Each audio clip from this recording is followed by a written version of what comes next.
So I've been contemplating over and over on who I wanted to write my tribute speech about. Even though I love my family with all my heart, I wanted to praise a friend who recently turned out to be more like family to me. She passed away exactly 1 week ago at the age of 98. Eva Wood, you will truly be missed, and this is why my tribute speech is going to be about you. I wanted to talk about her deeds, her significance, and why she became special to me. Alright, first let's start with Eva's deeds. She was born in November 15th, 1914 in Topeka, Kansas. She's lived here all of her life. She was one of the first graduating class of Topeka High School, and she also sang in the choir at the dedication ceremony for the first USS Constitution mast that was erected on the school grounds at the time. Eva was a voice coach, and she loved going to Westminster Presbyterian Church, where she was among the choir.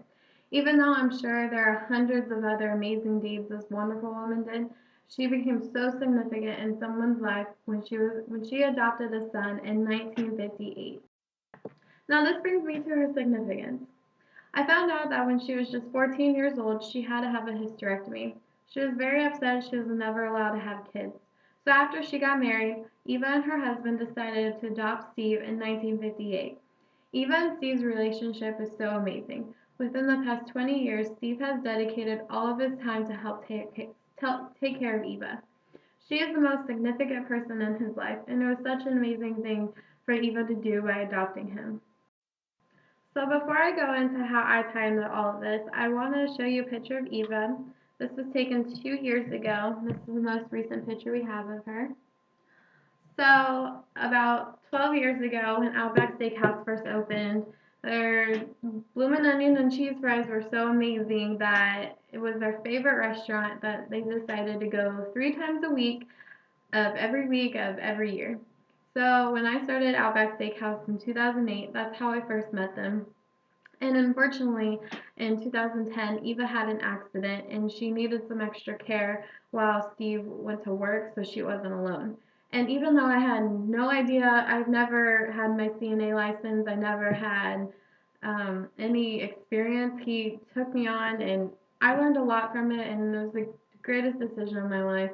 She was such a hoot, and I learned so much from them. I learned about her life, I've learned about Steve's, even though she had dementia and she had some hearing problems, she was a really amazing woman, and I'm very glad I had the experience to work with her.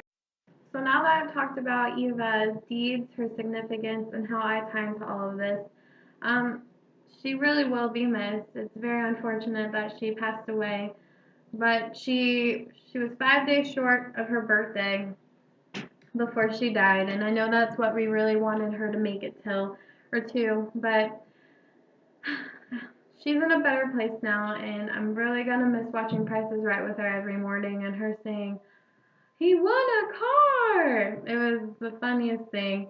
And also, I've learned a few things from it. She has lived off of ice cream and cookies for the past 10 years. That's all she loved to eat was ice cream and cookies, and that's made me want to eat ice cream and cookies a little bit more.